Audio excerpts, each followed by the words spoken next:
So how to sell ideas is fundamentally about why to sell ideas, right? It's very easy to talk about the how, but if you don't know why you're doing it, there are a whole bunch of different ways of selling ideas, some of which are completely evil, like lying to people and telling them it's going to be great, and some of which are extremely ethical, like the scientific method, which is almost entirely about selling discoveries, right? Getting other people invested enough in your experiment to repeat it is the hard problem in science, right? Doing the experiment, that's a hard problem, but once you've done it, getting people to replicate, getting people to accept it, getting people to publish, very difficult. So the why totally changes the available how. The more ethical the how is, the more you could take a kind of high route path. And for something like Ethereum, any lie that is communicated to people will turn into huge distortions of the specification, because the desire for the users to have certain features they've been led to believe will exist will completely clash with technical possibility. The closer you are to truth in marketing, the more deliverable the product becomes. So what I'm basically suggesting is that we have a deep integration between the ends and the means. Does that make sense? This notion that you want to join a system which is true at every level is just vastly easier to build than a system that has to lie about what it is at some level. And this is actually a core competitive advantage of free software projects and projects that bring liberty and liberation to people over projects which are proprietary, closed, and have a whole bunch of ulterior motives, like, for example, Twitter. Right? This fundamental rule that if you're not paying for it, you're actually the product, no longer applies when you begin to deal with FOSS. So, now I'm going to tell you how open source ruined my life. Right? I invented this, which is in fact a shed, right? But it's the world's cheapest and easiest to build shed, because the walls are a whole sheet of 4x8 or 1.2 by 2.4 meter material just as it comes off the truck. The roof pieces are half a sheet. So as a result, you could take pallets of this material, which is just plywood, hundreds of tons of the stuff, cut half of it in half, screw the thing together with deck screws, and you have emergency housing. This one is in Haiti, just a prototype. So after I invented this thing, I had to go off and tell people that we could do something we hadn't done before, which was, for less than the price of a refugee tent, we could provide reasonably solid, semi-permanent housing. And it's a lot less. Like, per refugee per year, it's somewhere between 1/10 and 1/5 of the price of a tent. And they last a long time. If you're in a dry climate and you keep the thing painted, it could be 20 years for a few $100s of plywood. So once you've got a piece of news like that, you're now in the marketing business whether you like it or not. I fortunately figured this out pretty early, 2003, like, wow, my next 10 years is going to be about learning how to sell ideas, because if I turn this into a product, I'm going to get completely bound up into the capitalist discourse around product, which is entirely about lying to people so that you can get enough money to get something done, but the thing that you get done is never quite what you said you'd do. This is an intense problem around NGOs. They call it donor-driven aid.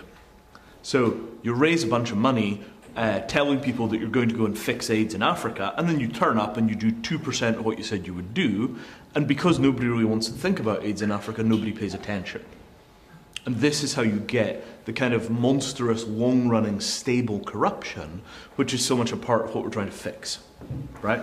The transparency is eaten away at every level, and then the delivery becomes corrupt as a result. Once you start trying to achieve social change through kind of technological means or techno-social means, everything that you do becomes exponentially more difficult. People hold you to an extremely high ethical standard. Every decision you make has to be considered against long-term ramifications. If you're in the business of trying to change the world, everything you do is on the end of this kind of 10-kilometer long lever, or even a 10,000-kilometer long lever, and as you pull, the future changes. Tiny little early decisions that were made, for example, in the design of Wikipedia, have turned out to completely dominate the long-term technical evolution of the platform. The fact that there is no proper defined syntax or semantics for the markup language in Wikipedia makes it almost impossible to port content out of it into anything else. MediaWiki is basically a rat hole for data because they never cleaned up the parsers. amazing long-term implications from a trivial technical decision that was made over one summer by somebody writing in PHP. So, changing behavior is the name of the game, right? We talk about user adoption, we talk about getting developers, but what we're talking about is getting individual human beings to change their mind about what they'll do. I'm going to do this rather than that. And that decision point is really the function of all of our work. You get a single individual that you've never met and probably never will to go click rather than click. And that decision then ramifies through everything they do after that. Trivial examples, Firefox or Chrome. The button you pick supports either an ecosystem which is entirely about monitoring you to sell your data, or an ecosystem which is struggling extremely hard to provide a better alternative.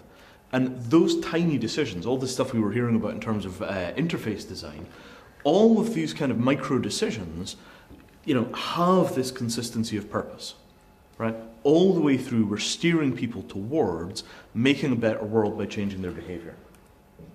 That is the very first Hexier, built in 2003. It does resemble a dog shed, but it's actually quite big inside.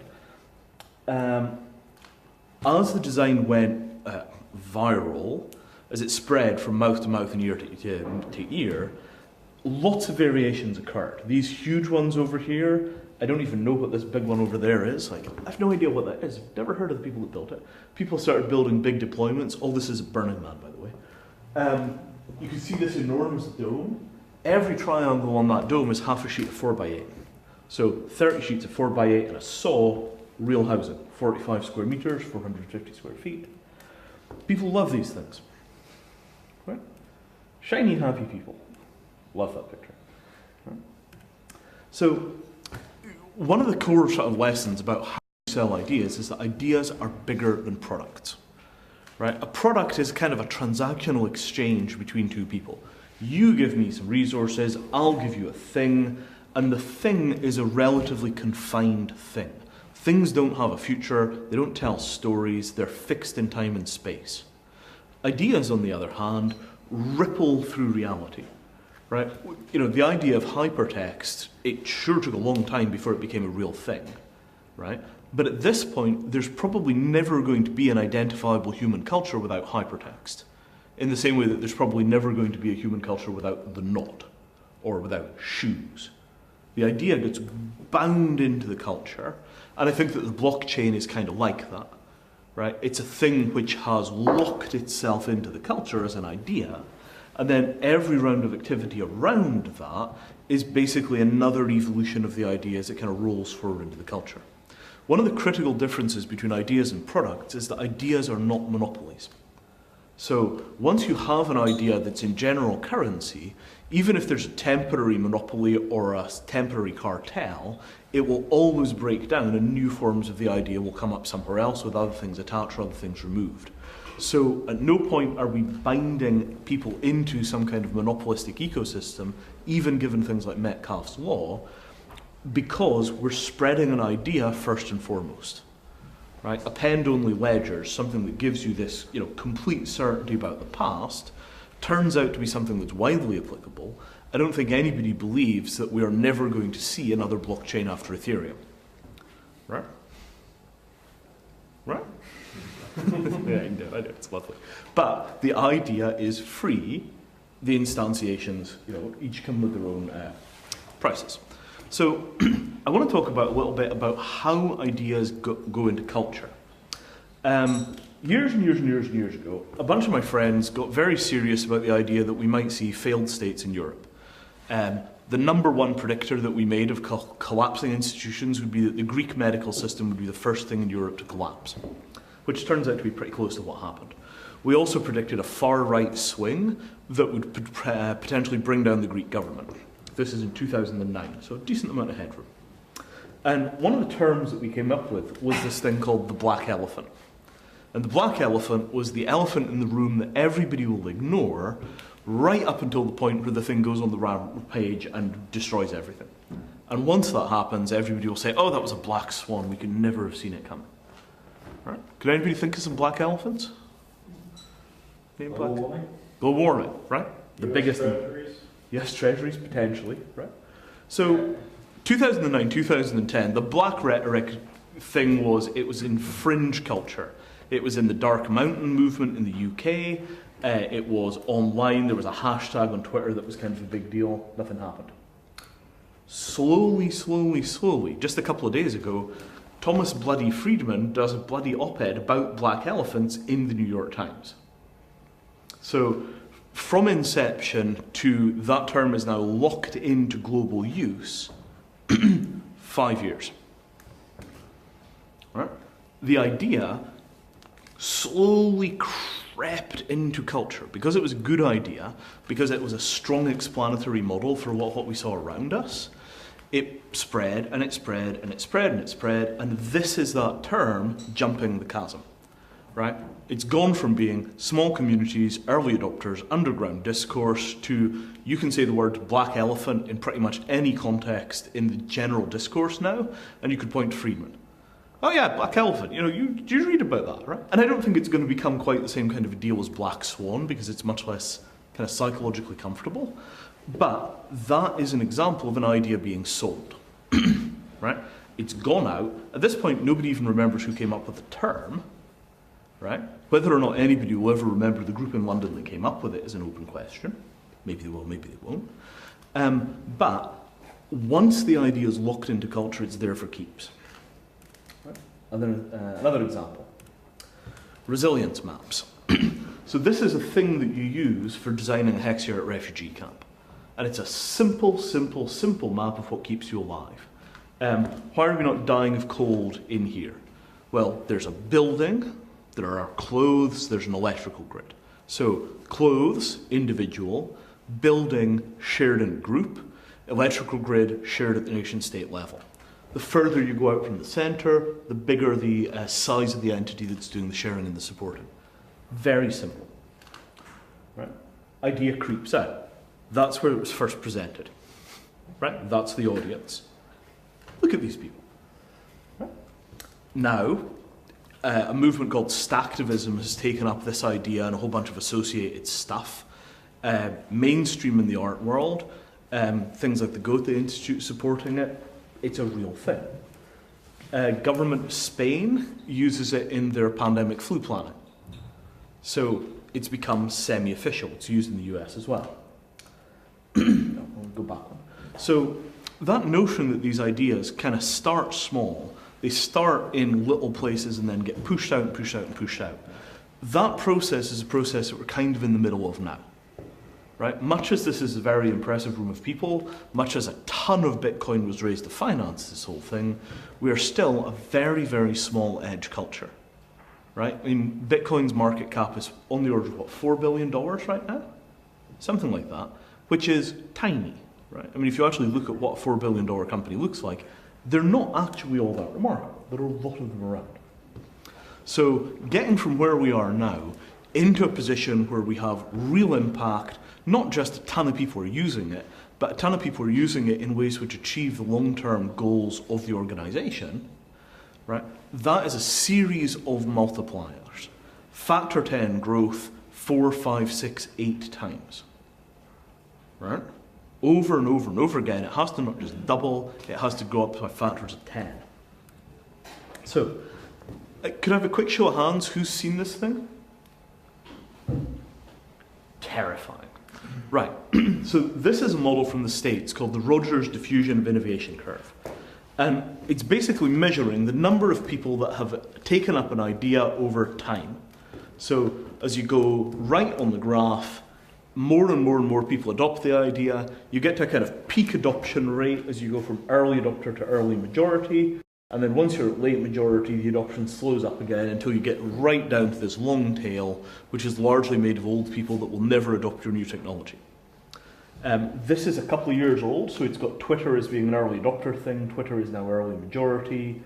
Facebook is now late majority. Everything's actually kind of moved left a little bit. Moved. Well, anyway, you know what I'm saying.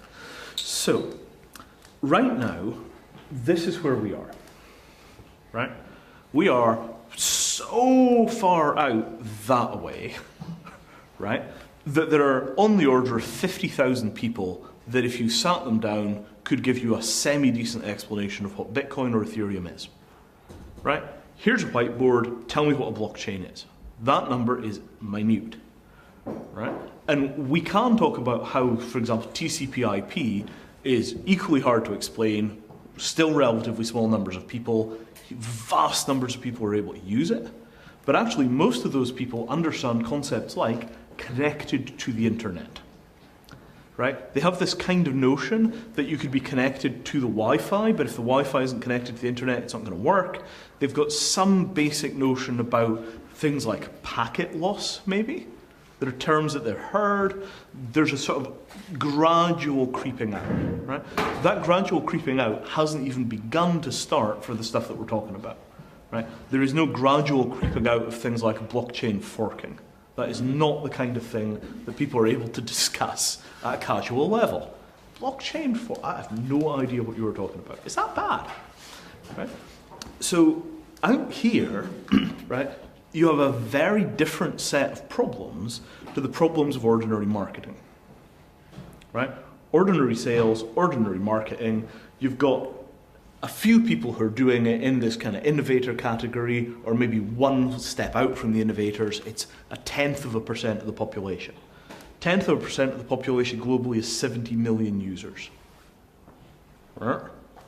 So we are so far out along that bell curve.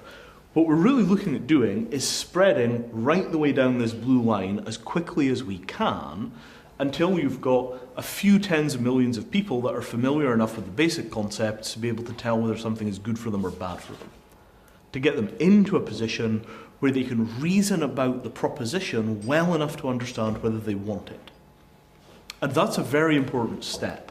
A lot of times, we put technology in front of people and we ask whether they like it or not, but they actually don't feel empowered to make the decision because they don't understand the impact well enough to decide whether they want it. And when that happens, some people say, hey, let's do it. And that's your kind of early adopters or your innovators. The rest of the population is like, let's wait and see what happens to those guys. You know, kind of like penguins in the Arctic where they kind of let somebody go swimming to see whether there's a problem. Right? It's the same kind of behavior. So for us, lowering the background level of fear, uncertainty, and doubt about everything cryptocurrency related, everything blockchain related, everything about this kind of paradigmatic shift in the way that computers work, all of those kind of processes are about making people more and more comfortable to make decisions, because until they feel comfortable to make a decision, they can't say yes. They won't click on the button to download until they know what it is they're getting into.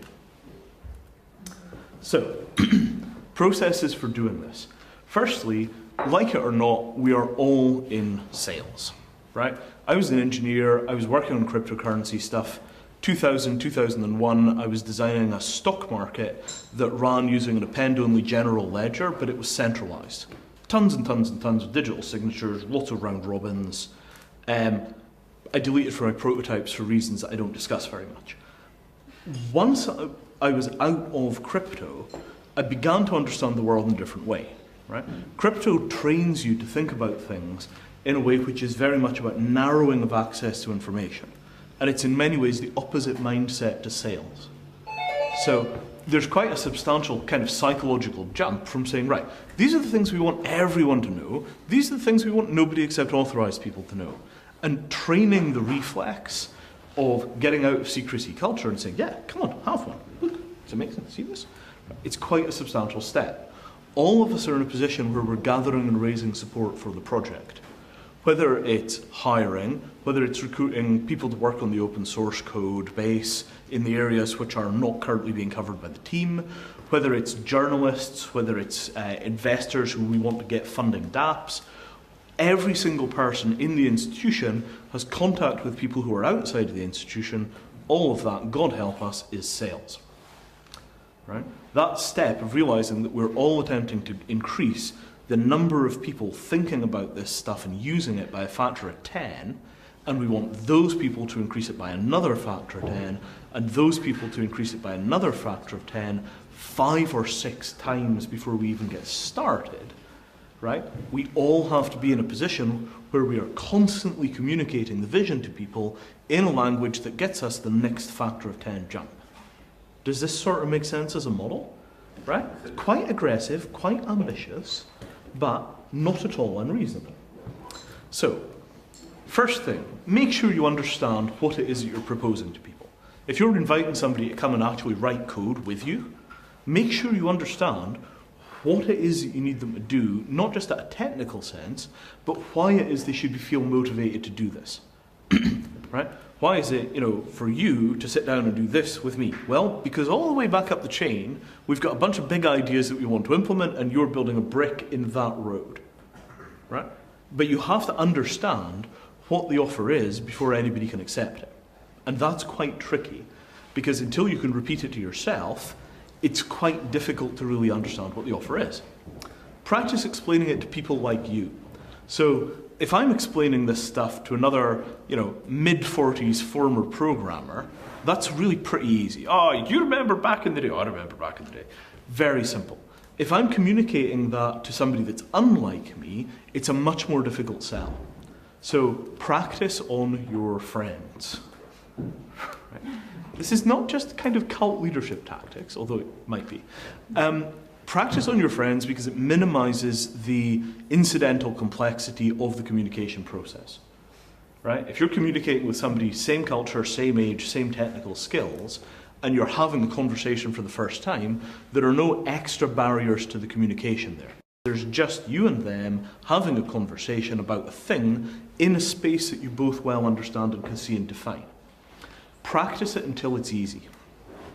Might take 4 or 5 conversations, but without that practice, it's very difficult to start talking to people that are not like you. And as you get to this kind of third step, you begin to say, right, I'm going to try telling this story to somebody who's older, to somebody who's younger, to somebody who's non-technical, to people who have a completely different political understanding of the world, to people from a different culture or a different country. Try and go across one barrier at a time.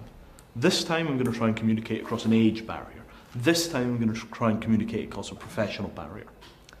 And as you do that, what you're going to notice is that people have different questions, they have different understandings of the world, they have their own story about your story. And getting a sense of how radically different people's understanding of the world is one of the hardest parts about doing this kind of strategic communications. Because getting everybody that is like us on board is relatively easy and relatively useless. It will get us a fair bit down that blue line, but it will leave us so attached to that story that we won't be able to jump across and get into the early majority. Right? Even making it to the first 2% of the innovators requires a story that generalizes to the point where one person in 50 understands exactly what you're on about. It's a big jump. And what hits us hardest is that everybody has their own world model. This is the hardest thing about communications. I know a friend of mine who describes himself as a strategic listener. Right? And strategic listening, you just sit and you try and understand exactly how somebody sees the world when they're not like you. And it's not a quick process. Think of how long it would take to understand the position of, let's say, radical Muslims fighting in Iraq. How many years' work is it going to take somebody to get into a position where they fully understand the other person's world model to the point where they can have a straight conversation with them? Right? To understand even your enemies perfectly is a really hard job, and we have to do that because, for example, regulators look at us and wonder, what in God's name is that? Any idea? No idea. Do we need to do anything about this? I have no idea how we would tell Mr. George. Is there anyone we could ask? No, I don't think we know anybody who knows anything about this. Right? And with gulfs of understanding on that scale, the behavior that will occur is completely undetermined. Right? They could ignore it for 50 years, they could freak the hell out. No way to know, no consistency. So strategic listening, to really understand the world model of everybody around you, is a huge part of learning how to do strategic communications. And all of our communications are strategic because we are tiny, the world is big, and we want them all to move. It's all strategy. Right? The people that you hire, the people that you communicate with on forums, the people who are building it and hitting bugs, any single one of those could unlock the correct version of the story or the correct insight that adds another factor 10 to the user base. that adds another factor of 10 to the size of the open source community doing the development work. You know, if we had another 900 programmers involved in this thing in a year, that would be really useful, wouldn't it? Right? Be like raising another $200 million. Amazing. Right. So, examples of great communication of this type. Coke is it. Just do it. To infinity and beyond. Do what thou wilt shall be the whole of the law. Be the change you want to see in the world. From each according to his abilities to each according to his needs. Right? Each one of these is a phrase which has become, to a greater or lesser degree, universal. Some of these phrases indicate world models that we think are acceptable. Others indicate world models that are unacceptable. Is Coke actually it? No, actually, I don't think it's even a very good symbol for it. It's a corrosive, sugary beverage. Be the change you want to see in the world? That really is a good one, right? It is a good one. You have to think really hard if you're going to argue with that. And by the time you are thinking that hard, you're probably taking a moral position rather than a self-interested one. Maybe that's a good one. Maybe it's not, right? So at some point, you get into a position where if your messaging is sufficiently universal, it becomes kind of like this. It doesn't necessarily have a simple meaning anymore because the phrase is completely embedded in a matrix of beliefs, history, experience, the whole social structure that gave rise to the innovation. All of this stuff gets enmeshed in these phrases, enmeshed in the logos. Think of the Olympic rings, right? It triggers a whole bunch of semantic associations, competition, global community, enormously powerful athletes, you know, the history of the Olympics, something about Greece maybe. It's all embedded in that, right? What does that Ethereum logo actually mean? Right now, not very much to most people. But to a small community of people, it means this extremely high ideal about the kind of world that we like to live in. How do we teach more people that that's what that logo means? Right? Strategic communications. Every single bug report has to be handled in a way that eventually teaches people, yeah, when you see that symbol, it's a square deal. It's the real deal. They're not going to mess you around. It's the right thing to do.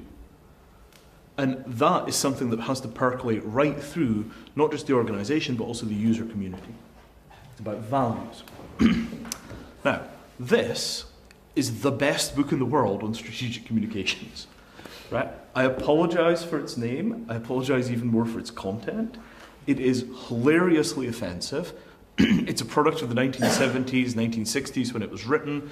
It's a bunch of folk tales by an advertising executive in America called Bob Pritikin. And Bob Pritikin was an honest advertising executive who hated lying to the people that were buying things. So it's a whole bunch of stories about how Bob Pritikin sold things based on telling the truth. And because the book was written on a bet, he had a bet that he could sell a Christian-themed advertising book.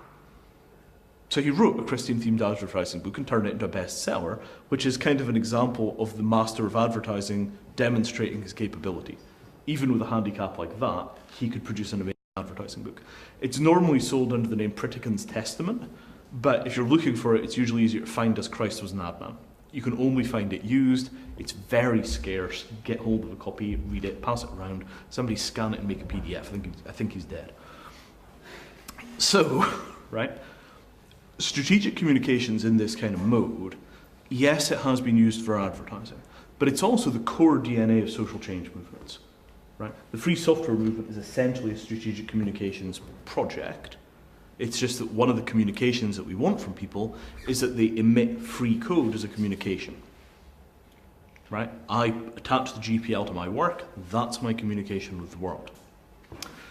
So, let's wrap this up and go to the pub. Fully generalized communication. Coke is it, be the change you want to see in the world. Rare. This is not our goal. If we happen to get one of those, that would be amazing. Don't count on it. Don't necessarily strive for it. Those things are literally, you know, there are 4 or 5 dozen of them in the culture at any given time. They're not common. All you need is love. Who's going to say something is perfect? Getting into a position where you've got 10 people to understand what it is that you mean when you say Ethereum is not an intractable problem. Because you can start with the people who are like you, and you can learn how to communicate with them. And if you do it right, they can learn how to communicate with their friends, and gradually, the stuff will begin to move. As time passes, the message changes and becomes more adaptive. You hit a new community of users. For them, it's about convenience rather than privacy. For these guys over here, it's about security rather than convenience. Everybody retells the story in a slightly different way. The story becomes kind of fractal.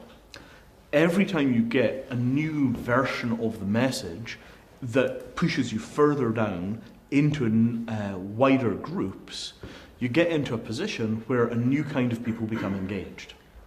For example, Twitter in America divides into two camps. There's white Twitter and there's black Twitter. Exactly the same technology, black teenagers have a completely different set of social protocols that they express through Twitter, and it's a huge part of the Twitter user base.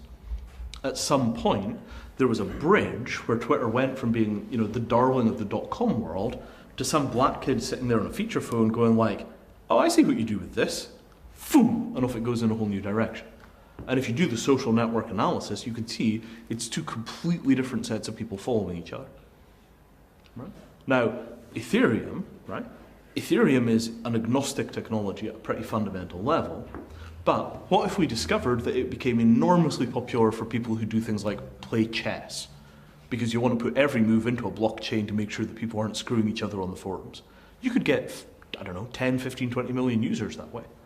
And they might not be particularly useful politically for the long-term agenda, but what would we do if we suddenly discovered that Ethereum became that chess thing because chess people turned out to be the main users?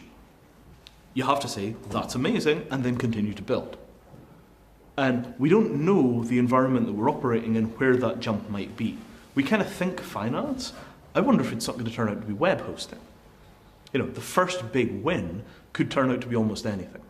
So we have to stay alert to this notion that it's people that aren't like us that represent the next jump. Because we've already gotten a pretty good job of the immediate set of people that are similar. And it's all about adding more and more difference and diversity to the project, particularly in the user base, but you can't reach the users without the developers. And the whole thing becomes this quest for a broader and broader inclusivity so that we can actually get the growth that we're looking for. Does this sort of make sense as a model? Right? A little ambitious, a little strange. This is the notion. So, 2 final points. Because we're doing something that we actually believe in, as we actually have these conversations with people, what's happening is that we're showing them a piece of our world model. This is how I live, this is what I actually believe, this is what we want to do about the world and its condition.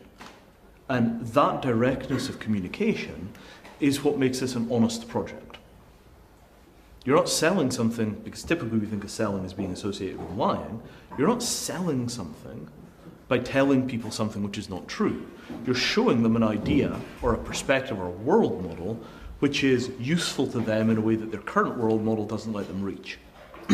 They adopt a little piece of your perspective because your perspective shows them something they didn't have before.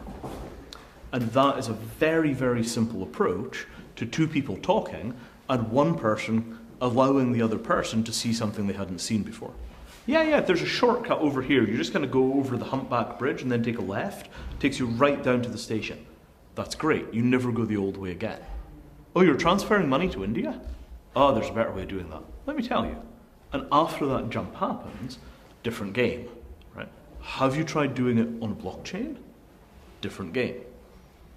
All of this stuff is how we build the strength that comes with having a genuinely diverse community. And that is how we're going to get the growth. It's an entire section of people at a time. It's not that we spread all the way down through one horizontal and then jump to another horizontal. It's that we spread to a whole bunch of different verticals and race off in different directions. And we can only do that by building this enormously broad base. Final piece. So, to get effective collaboration, people need to have either shared experiences or shared expectations. Shared experiences, history. Shared expectations, projected future. Either one will work. It's easiest to spread this stuff in the places where there's shared experience, which is the Bitcoin community. Shared expectation, who are the people that expect the world to work in the way that Ethereum makes it work? And if we can identify who those people are, That's a community of people for whom Ethereum looks like their future.